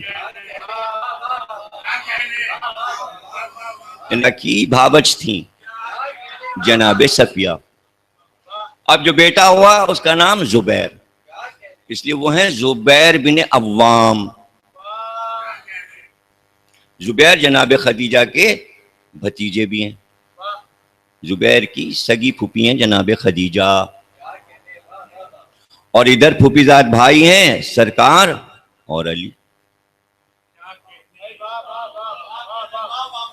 اب جب ہجرت ہوئی تو ظاہر ہے کہ سب حضور سے ہی تو فریاد کرتے تھے. لٹ گئے, پیسے بھی نہیں, رقم بھی نہیں, لٹے مہاجر آئے ہیں, بیٹیاں بھی ساتھ آئی ہیں, کیا کریں, کہاں بھی آئیں, کہاں رشتہ, فاقہ کشی ہے, لڑکے بھی کچھ کام کاج نہیں کر رہے ہیں, لڑکی دیتے بھی لڑکی والے گھبرا رہے ہیں کہ جب لڑکا کچھ نہیں کرے گا. لڑکے تو بہت سے نظر آتے ہیں لیکن داماد کس کو بنائیں؟ کوئی ڈھنگ تو آتا ہو, کوئی گن تو آتا ہو, کچھ ہو تو. تو اب وہ مسئلہ لے کے حضور کے پاس آ گئے. کون؟ حضرت ابو بکر, اور ان کی بڑی بیٹی اسما ہے, چھوٹی عائشہ ہے جو ام المومنین ہے. اب پہلی بیٹی کی شادی ہونی, حضور سے کہا, حضور نے زبیر کو بلایا, کہا بھائی تم کر لو. اب ان کا میرے پاس مہر کے پیسے نہیں, میں کیسے کر لوں, کچھ ہے ہی نہیں میرے پاس, تو میں کہاں سے دوں گا مہر کی رقم. اچھا, حضور مہر رکھوا لیتے تھے. جب حضرت علی سے رکھوا لیا کہ زیرہ بیچو اور مہر لاؤ تو میں پھر بیٹی کی شادی کروں گا, تو ظاہر ہے جب اپنے گھر میں یہ ہو چکا تو امت سے تو فوراً ہی کہیں گے بھائی مہر دو, اب کا زمانہ اور ہے، ارے باندھ دیجئے 5 لاکھ 10 لاکھ 12، دے کون رہا ہے، سائن نہیں تو کرنے. تو اب چونکہ اصول ہی نہ رہا تو نکاح بھی تو عقیدہ ہے، تو عقیدے پہ چل کون رہا ہے، بس نکاح کر لیتے ہیں اور مہر وہر نہیں دے رہا ہے، جبکہ دینا ضروری. اچھا اب جو عقل مند ہوتے ہیں، جو شریعت جانتے ہیں، یا تو مطلب کہ جو شریعت پہ چلتے ہیں، تو انہیں پتہ ہے کہ بھائی کچھ ہوتا ہوا آتا نہیں ہے، مہر تو دیا نہیں ہے، تو ان کو پتہ ہے کچھ. اچھا جن کو معلوم ہے ان کا ہاں سب ہوتا ہے، مہر دو یا نہ دو سب ہوتا ہے. لیکن جسے شریعت پتہ ہے اسے پتہ نہیں کچھ نہیں ہوتا، ولیمہ نہیں ہو سکتا اگر مہر نہیں دیا. تو چونکہ شریعت ہے اور دے سکتے نہیں، بنوا تو لیا ہے 5-10 لاکھ، تو اندر گھستے ہی وہ دلہن کا منہ دیکھ کے مہر معاف کر دو. ارے وہ سیدھی سادھی انہوں نے کہتا ہے مجھے تو یہاں رہنا ہی ہے، ہاں میاں میں نے معاف کیا. وہ راتی کو معاف کرا لیا جاتا ہے، اس کے بعد ساری معافی اور واگزاری سب کچھ شروع ہو، ساری معافیاں شروع ہو جاتی ہیں. اچھا جن کو پتہ ہی نہیں، ان کو پتہ ہی نہیں کہ بھائی معاف بھی کرایا جاتا ہے، یا وعدہ کیا جاتا ہے کہ ہم دے دیں گے، قسطوں میں دے دیں گے، ریٹائر ہوں گے تو دے دیں گے. مطلب کوئی تو شرط تو کچھ رکھو. یہاں جیسے مہر ایسی بس کاغذ پہ سائن ہے، اس کی اہمیت ہی نہیں ہے. اتنی اہمیت ہے کہ اللہ نے خود ملک کو بھیج کے زہرا بی بی سے پوچھا مہر یہ ہوگا، یہ ہوگا، یہ ہوگا. آپ کبھی اس واقعے کو سمجھے نہیں. کتنی بار میں نے جناب سیدہ کی شادی پڑھی ہے کہ تحفۃ العام میں اور عملیے میں آیت اللہ نے یہ لکھا ہے کہ لڑکی جتنا بھی مانگے دینا پڑے گا. اس لیے پہلے سے یہ بحث شروع ہو جاتی کم کراتے کراتے کراتے، اس لیے کہ شرط یہ ہے، حکم یہ ہے اسلام کا. اور یہ لکھا ہے، الفاظ یہ ہیں فتوے میں کہ اگر لڑکی 9 شیر سونے کی ڈلیاں لوں گی، اب تو سونے کے بسکٹ ہوتے، پہلے گول گول ڈلیاں ہوتی، گولے ہوتے تھے سونے کے، تو اس لیے وہ ڈلیاں ہی چل رہا ہے. تو اگر وہ کہتے 9 کلو سونا لوں گی تو آپ کو دینا پڑے گا، اور اگر انکار ہے تو جائیے واپس، نکاح نہیں ہوگا. یہاں تک ہے معاملہ، جو کہاں تک پہنچا دیا مسلمانوں نے اور کمزور کر دیا عورت کو. اللہ نے عورت کو مضبوط بنایا تھا مہر کا حق دے کر، کہ عورت مضبوط رہے شوہر کے سامنے کہ ہاں اتنا. اور یہ بھی پھر حدیث میں آ گیا کہ خوش قسمت ہے وہ عورت جس کا مہر کم بندھا ہو. اس لیے جناب سیدہ کا مہر 35 روپے بندھا، لیکن اسٹیٹس بلند تھا، اس لیے بی بی نے ہاں نہیں کی. اور پوچھنا رسول کو ہے، جو ولی ہوتا ہے وہ بیٹی سے پوچھتا ہے کہ کیا ہے اتنے مہر پر تمہیں منظور ہے. اگر لڑکی کہہ دے نہیں تو پھر بڑھوایا جائے گا. اور یہ لڑکی کو حق دیا گیا ہے کہ وہ کہے کہ یہ کم ہے، لیکن یہ بھی کہہ دیا کہ خوش قسمت ہے وہ لڑکی جس کا مہر کم ہو. تو بی بی کا سب سے کم دنیا میں مہر بندھا، لیکن اسٹیٹس بتانا تھا، اس لیے جبریل بار بار آ رہے تھے، بیٹی سے پوچھئے مہر کیا چاہیے، تاکہ امت کو سکھایا جائے کہ بیٹی سے پوچھا جاتا ہے.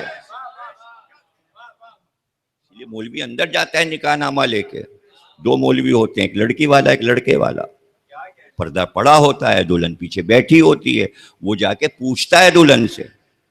اب وہ ظاہر ہے کہ وہ تو سب رسمیں ہندوستانی پاکستانی کہ دلہن ہاں کیسے کرے، یہ تو حیا کا مسئلہ ہے.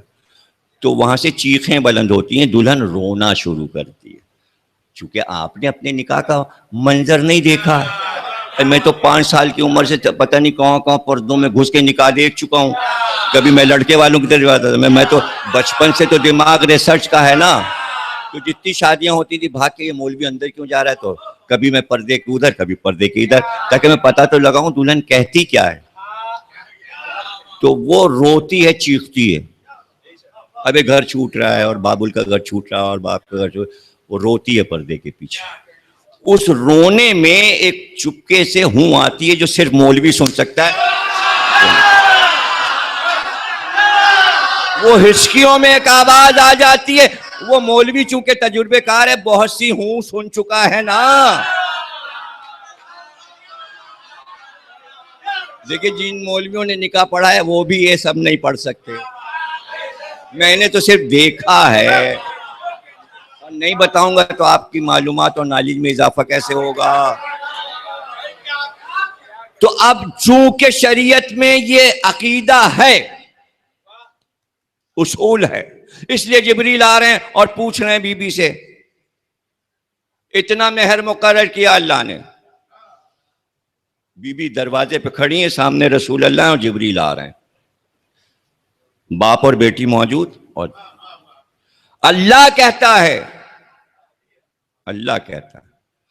کہ تمام جنات عدن, جس میں طوبہ بھی ہے اور کوثر بھی ہے اور سدرہ بھی ہے اور یہ بھی, سب مہر میں دیا. بی بی چپ. تمام دنیا کی زمینیں عالمین کی مہر میں دے دی. بی بی چپ. جتنا پانی اللہ نے خلق کیا, جتنے دریا سمندر چشمے, سب مہر میں دے دیا. بی بی چپ.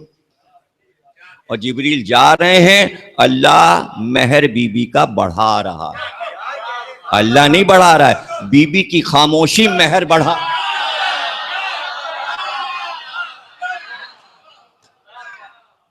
تو آخری پیغام آیا اور جبریل نے آ کے کہا, محشر کے دن شفاعت کا مالک تمہیں بنایا اور اپنے تمام چاہنے والوں اور ناصروں کی نصرت کا حق تمہیں دے دیا. بی بی مسکرائیں, اور اس کے بعد فرمایا, بابا جبریل سے کہیے کہ تحریر میں لائیں. اور جنت کے سونے کے ورق پر تحریر آئی, اور تحریر میں یہ تھا, اس ورقے پر لکھا ہوا, وہ تحریر جو وہاں سے آئی, کہ قیامت تک جو بی بی کے چاہنے والے آئیں گے, سب کے نام ولدیت کے ساتھ اس میں لکھے ہیں, اور انہیں تم جس طرح چاہنا بخشوا لینا. یہ حق تمہیں دے دی. یہ ہے زہرا کا مہر.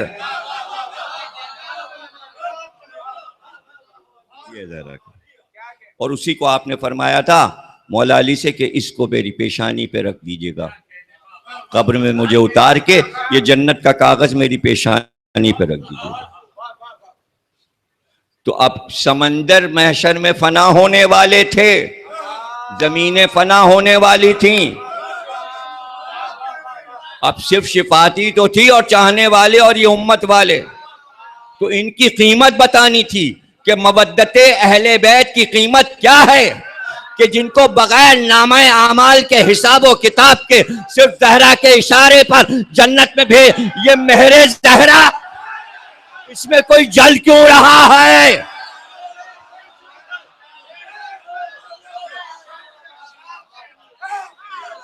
مگر مہاجر تو لٹے پٹے آئے ہیں. بی بی کی شادی تو 2 ہجری میں ہوگی اور علی کو زرہ بیچنی پڑے گی. لڑکے والے غربت میں چل رہے ہیں, لڑکی والے بھی غربت میں چل رہے ہیں. مہاجر جو ہیں, مہاجر ہمیشہ غریب رہتا ہے.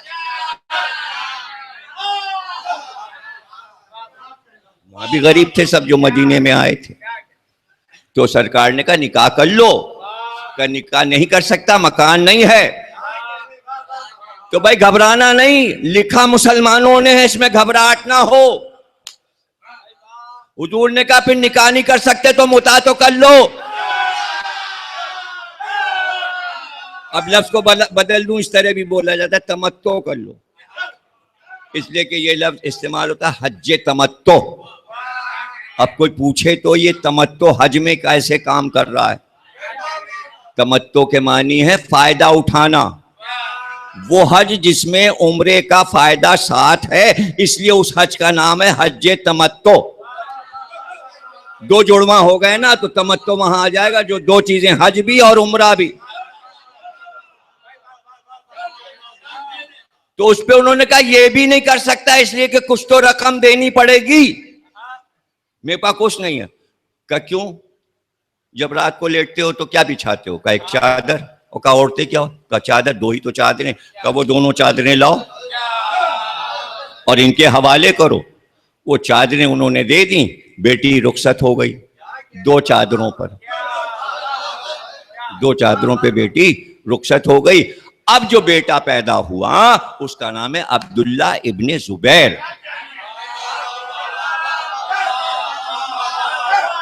سمجھ گئے؟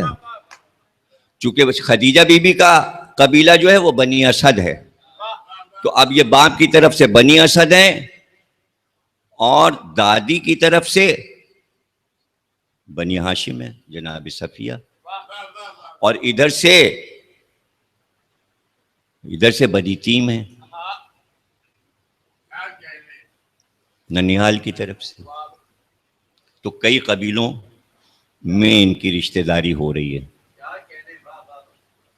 تو کہیں عبداللہ ابن عباس اور یہ دونوں بیٹھے ہوئے تھے ایک باغ میں، عبداللہ ابن زبیر اور عبداللہ ابن عباس۔ کچھ سن رہے ہیں آپ؟ تو عبداللہ ابن زبیر نے کہا کہ متع تو حرام ہے، اور حضور کے زمانے میں تھا ہی نہیں۔ عباس بن عبد المطلب نے کہا کون کہتا ہے نہیں تھا؟ تو انہوں نے کہا میں کہتا ہوں۔ کہا اگر تم کہتے ہو تو اپنی ماں سے جا کے دو چادروں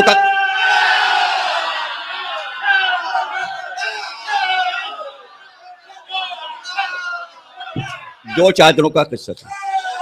اس روایت کا نام ہے دو چادروں والی روایت، ہیڈنگ ہے اس کی۔ اب سمجھ گئے آپ؟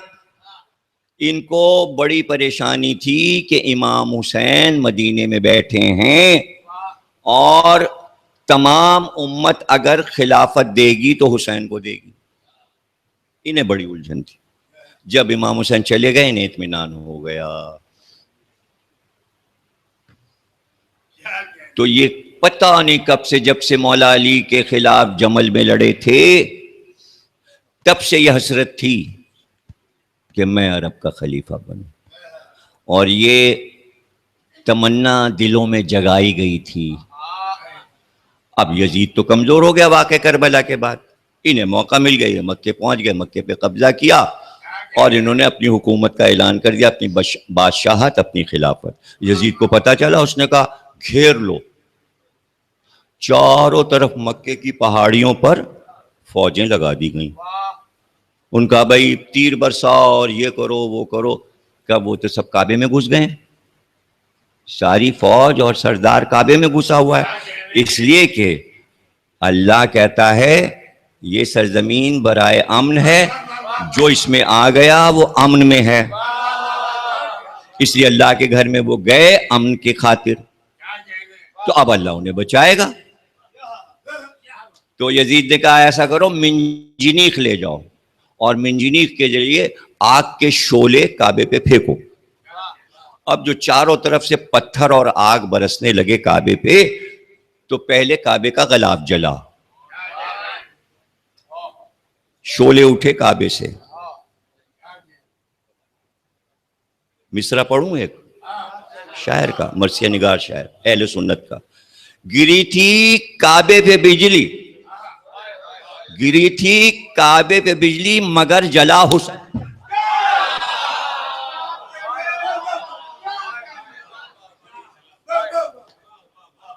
گویا جہان آبادی اہل سنت مرثیہ نگار شاعر، کوٹے میں رہتے تھے، وہ انتقال ہو گئے۔ ان کے مرثیے کی بیت ہے، ایک مصرع۔ چاروں طرف سے پتھر اور آگ جو برسی، تو پہلے غلاف جلا، پھر دیواریں گرنا شروع ہوئیں، اور اس کے بعد فوج نے قبضہ کیا اور پکڑ کے اندر سے عبداللہ ابن زبیر کو یزید کی فوج لائی اور صفا اور مروہ کے درمیان لٹا کر دمبا جیسے ذبح کیا جاتا ہے، اس طرح کعبے میں امن کی سرزمین پر عبداللہ ابن زبیر کو ذبح کیا گیا۔ ہو گئی تقریر ختم۔ آپ کی زحمت تمام ہوئی. آپ کو موضوع معلوم ہے کہ میں کس موضوع کو میں نے چھیڑا. وہیں پہ واپس آتے ہیں. عبد المطلب کہتے ہیں کعبے کا مالک کعبے کو بچا لے گا. اب یہ روایت آگے بڑھے کہ جب بھی کعبے پہ حملہ ہو اللہ اپنی مدد بھیجے. تاریخ اسلام مسلمانوں کی تاریخ جواب دے کہ عبداللہ کو جب ذبح کیا گیا خانہ کعبہ کے اندر تو اللہ نے مدد کیوں نہیں کی. میں نے کہا تھا دو صورتیں ہیں, ایک اللہ مدد کرتا ہے, دوسری نہیں کرتا. جب عبداللہ ابن زبیر کے وقت کعبے کو نہ بچا سکا اور یزید کے شعلوں سے کعبہ جل گیا, ڈھہ گیا, آگ لگ گئی کعبے میں, اور اس وقت اللہ نے کعبے کو نہیں بچایا, تو جب آخری وقت میں دشمنان نبی اور اہل بیت جب کعبے کو گرائیں گے تو اللہ نہیں بچائے گا. اگر مسلمان اس پہ بیٹھے ہوئے ہیں, دیکھیے کعبے کو تو بقول سرکار دو عالم گرنا ہے, بنیادیں کھدیں گی, اور روزوں پہ جو حملے ہو رہے ہیں اس پہ مسلمان جو چپ ہیں اگر وہ بول دیں تو سمجھ لیں کہ وہ کعبے پر بھی بولیں گے, اور اگر آج نہیں بولیں گے تو ہمیشہ بزدل رہیں گے جب کعبے پر اس وقت بیان نہیں دے پائیں گے اور کعبے کے مجرم قرار پائیں گے. ہم احتجاج اس لیے کر رہے ہیں کہ ہم آج بھی بولیں گے, اور اگر ہم زندہ رہے اور کعبے پہ حملہ ہو تو اس وقت بھی احتجاج. اگر یہ ذہانت ہو تو مسلمانوں کے بات سمجھ میں آ جائے. اس لیے کہ کعبے کو بچانے والی حضرت زینب ہیں, کعبے کو بچانے والے امام حسین ہیں. اگر ان کے گھر پہ حملہ ہوا تو گویا یہ کعبے پر حملہ ہے, اور مسلمانوں کی خاموشی ان کی بے غیرتی ہے.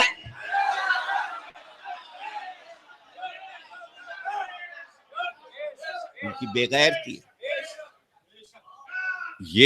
یہ سوچ کے بولنا کہ شیعہ سنی لڑائی ہے. کیا کعبہ شیعہ اور سنی ہے؟ جب وہ اتریں گے جن کا نام میں لینا نہیں چاہتا, سیاسی طور پہ سب کے نام لکھے ہوئے ہیں, کون کون سے ملک کے لوگ کعبے میں اتر جائیں گے اور قبضہ کریں گے, وہ سب آپ ظہور امام زمانہ کتاب ملتی ہے, پڑھ لیجئے, یا میرا اشرا ظہور مہدی پڑھ لیجئے, اس میں بتا دیا میں نے کون کون اترے گا اور کون کون کعبے کا دشمن ہے, اور وہ ہو کے رہے گا. اگر مسلمان یہ سمجھیں ایسا نہیں ہوگا کہ یہ بچ جائے گا تو مثال اپنے سامنے عبداللہ ابن زبیر کی رکھیں. عبد المطلب کا معاملہ اور تھا, عبداللہ ابن زبیر کا معاملہ اور تھا. عبد المطلب علی کے دادا تھے, عبداللہ ابن زبیر علی کا دشمن تھا. دوست ہوتا تو مدد آتی.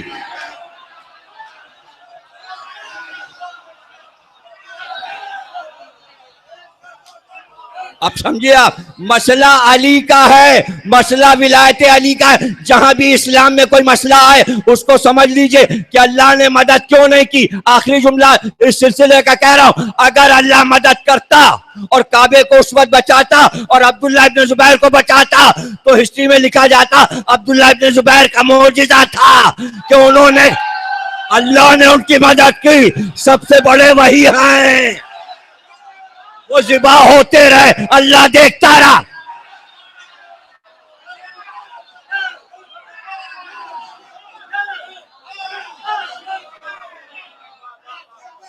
اس لیے مدد نہیں آئی. اور اب دوسرا جملہ سن لیجئے, اگر ان کے عقل ہوتی تو کبھی کعبے میں نہ چھپتے, اور ان کے سامنے مثال تھی, لیکن انہوں نے مثال سے سبق نہیں لیا. حسین مکے آئے مدینہ چھوڑ کر, حسین کی دشمنی بڑھتی جا رہی تھی, حسین اللہ کے گھر میں آئے تھے. اگر یہ سوچ کے بیٹھ جاتے 6 مہینے کعبے میں بیٹھے رہے کہ جب تک میں یہاں بیٹھا رہوں گا میں ذبح نہیں ہو سکتا. حسین کو معلوم تھا کہ اگر میں یہاں بیٹھا رہا تو میں یہاں بھی ذبح ہوں گا, اس لیے کہ یہ مجھے ذبح کریں گے. اس لیے نکل گئے حج کو چھوڑ کر, کہ امپارٹنٹ بات یہ تھی کہ نبی کے نواسے کا گلا کعبے میں نہ کٹے, ورنہ اگر حسین کا خون گر جاتا تو مسئلہ کچھ اور تھا. تو عبداللہ ابن زبیر کو سوچنا چاہیے تھا جب حسین نہ ٹھہرے کعبے میں تو مجھ کو بھی نہیں جانا چاہیے, کو بھی نہیں جانا چاہیے, کہیں اور جاؤ, جا کے لڑو. اس لیے کہ وہ تو اس حد تک پہنچا ہوا ہے بھائی کہ جب وہ نبی کے خون اور گوشت کو ذبح کر چکا 61 ہجری میں, تو اس کے لیے خانہ کعبہ کی دیواریں اینٹاں اور چونا کیا ہے, وہ تو روضہ رسول پر گھوڑے بندھوا چکا, وہاں حملے کر چکا. دیکھیے تین ہی تو آپ کے عقیدے ہیں, اللہ, رسول اور امام. پہلے اس نے امام کو ذبح کیا, پھر نبوت پہ حملہ کیا, اور پھر توحید پہ حملہ کیا. اور اب بھی لوگ چاہتے ہیں کہ یزید کو بچا لیا جائے, اچھا بچا تو لیں مسلمان, لیکن مجبوری آ گئی کہ وہ بچ کیوں نہیں پا رہا ہے. اتنی 10 سال سے ہسٹری کوشش کری ہے کہ کسی طرح اس کو بچا لیں, یہ بچ کیوں نہیں پا رہا ہے. وہ اس لیے نہیں بچ پا رہا کہ شہزادی جو شام میں پہنچ گئی, اس کے دارالحکومت پر علی کی بیٹی کا قبضہ ہے. اب اخبار نے یہ نیوز بنائی, پہلے تو سب لکھا یوں دھماکہ ہوا اور وہ بیرونی گیٹ پر آیا اور پھٹ گیا, اور پھر یہ ہوا, اور پھر اس کے بعد ایک کار میں دھماکہ ہوا اور یہ ہوا وہ ہوا. جنگ نے لکھا. پھر اس کے بعد ایک 2 جملے افواہی چھوڑ دیے کہ چونکہ حزب اللہ کے لشکر لڑنے کے لیے جب نکلتے ہیں تو پہلے بی بی کے روضے کا طواف کرتے ہیں, پھر نکلتے ہیں لڑنے, اس لیے حملہ کیا ہے داعش نے کہ اس کو مرکز بنایا ہوا ہے. سوال یہ ہے کہ آپ بڑے جیالے ہو تو لڑائی کے اصول جو وضع ہیں بھائی, وہ لشکر اگر وہاں جا رہا ہے تو وہ ان کا عقیدہ ہے, جب وہ وہاں سے نکل آئے تو مارو ان کو, جا کے لڑو ان سے. روزے پر کیوں حملہ ہے؟ پتہ چلا کہ یہ آپس میں کوئی لڑائی نہیں ہے. اس کے معنی یہ کہ مسلمان خود یہ بتا رہے ہیں کہ پورا مسلمانوں کا ورلڈ میں جو کیمپ ہے وہ 2 حصوں میں بٹ گیا ہے. ایک حصہ وہ ہے جو دشمنان اہل بیت ہے, ایک حصہ وہ ہے جو دوستدار اہل بیت ہے. قدرت نے یہ چاہا ہے کہ یہ پہچانے جائیں کہ اس میں دشمنان اہل بیت. دعویٰ تو سب کرتے ہیں, نہیں ہم احترام کرتے ہیں. ارے ہم تو کیا احترام ہے, کاہے کا احترام, کیسا احترام؟ تو میں یہ چاہوں گا کہ تمام ماتمی انجمنیں اکیلے نہیں کر سکتی تو مل کے کریں, تنظیم اعضا کرے, نوحے بھی پڑھے جائیں, ماتم ہو. ماتم احتجاج ہے, اور آپ اگر سرخرو ہونا چاہتے ہیں شہزادی سے تو مجلس کیجئے, مسلسل کیجئے, جمعہ ہفتہ اتوار مسلسل کرتے رہیے. احتجاج ضروری ہے, مجلس سے بہتر کوئی احتجاج نہیں. ابھی تو آپ پیرس کلب پہ کھڑے ہو جائیں, جا کے بینر لے کے کھڑے ہو جائیں, اور بند روڈ پہ کھڑے ہو جائیں, یہ سب انگریزی احتجاج ہے. ہمارے ائمہ نے جو احتجاج بتایا وہ ماتم ہے. ہمارا سب سے بڑا احتجاج ماتم. تو آپ ماتم شروع کر دیجئے ساری انجمنیں. ابھی تو نوے سب نئے نئے کہلوا رہے ہیں, پریکٹس بھی ہو جائے گی, اور بی بی سے آپ سرخرو ہو جائیں گے. اعلان دیجئے, جنگ نہ چھاپے تو دوسرے اخباروں میں چھپوائیے کہ احتجاجی مجلس کر رہے ہیں, تاکہ دنیا کو پتہ چلے. اور کمپیوٹر پہ مسلسل آپ جو لوگ بھی بیٹھتے ہیں وہ بی بی کے غم میں احتجاجی سب سیاہ کر دیں, پورے کمپیوٹر پہ سب سیاہ صفحات کر دیں, سیاہ اشتہار کر دیں, روزے کی بی بی کے تصویر دیں, اس پہ لکھیں کہ ہم احتجاج کرتے. کمپیوٹر پوری دنیا دیکھ رہی ہے بیٹھے, سب دیکھ رہے ہیں, انگریز بھی دیکھ رہے ہیں, یہودی بھی دیکھ رہے ہیں, ہندوستان بھی دیکھ رہا ہے, یہ بھی دیکھ رہا ہے, پڑوسی ملک وہ سب جو چیز بھی جاتی ہے کمپیوٹر پہ کہیں نہ کہیں سے ہر ایک کو نظر آ جاتی ہے. تو آپ اس پہ احتجاج ڈالیں, ادھر ادھر کی تفریح بازی ختم کر دیں, ہے نا. احتجاج اپنا ریکارڈ کرائیں سب لوگ, بچے, جوان, بوڑھے, بزرگ, کہ یہ نہیں ہونا. آپ اپنی اصولی لڑائی لڑیے. شرم آنی چاہیے مسلمانوں کو کہ امریکہ نے بم پھینکا تھا ہیروشیما پر، ناگاساکی پر. اوباما گیا معافی مانگنے اسی جگہ جہاں یادگار بنی ہر سال سالگرہ ہوتی ہے اس کی. وہ امریکہ جو قاتل ہے جاپانیوں کا، اس نے جا کے جاپانیوں کا دل بڑھا دیا، یعنی مجرم چلا گیا. تو امریکہ دیکھیے جاپان کے سامنے مجرم بن کے جا رہا ہے سر جھکا کے. تصویریں چھپی ہیں کہ وہ اوباما ہاتھ ملا رہا اس جگہ جہاں پر یادگار بنی ہوئی. اور وہ آخری آدمی جو بچا اس میں سے، تابکاری شعاؤں میں جو زخمی ہو کے بچا، اس کے جسم پہ وہ اس سے ملاقات کرائی گئی وہ اوباما کی. تو بھائی مسلمانوں آؤ، سب ختم کرو شیعہ سنی، احتجاج کرو. کہ اس وقت سمجھ میں بات آئے گی جب داعش کعبے میں اتر جائے گی اور پتہ چلے گا کہ ہاں یہ یہودی ہیں اور اسرائیل سے آئے تھے داعش اور انہوں نے بنایا. خود ہی جنگ اقبال لکھ چکا ہے کہ اس کا جو سردار ہے وہ یہودی ہے اور اسرائیل سے آیا اور اس کی ٹریننگ یہودی میں ہوئی اور داعش کو اسرائیل میں ٹریننگ دی جاتی ہے اور وہ سب یہودی ہیں. اس کے بعد پھر داعش کی ہمدردی، یہ بات سمجھ میں نہیں آتی. اور سب سے زیادہ سپورٹر ظاہر ہے کہ نام نہیں لے سکتا اس لیے کہ پھر ویزے ملنے میں ذرا دقت ہے. آپ کو معلوم ہے، مجھے بتانے کی کیا ضرورت ہے. تو مار بھی رہے ہیں اور کیا ہے، وہ بچے بھی جا رہے، یاجوج ماجوج ہیں کہ مارتے ہیں وہ زندہ ہو جاتے ہیں، مارتے زندہ ہو جاتے ہیں. تو آپ کے سامنے ہیں سارے یہ ورلڈ کے حالات. تو اس میں عقیدت کا اظہار ہو اور احتجاج نوٹ کرائیے. میں نے اپنا احتجاج میں آپ کے اس مجلس میں نوٹ کرا دیا، یہاں نہیں، مولا کیا گواہ ہیں سارے معصومین. ہمارا آپ کا احتجاج ریکارڈ ہو گیا.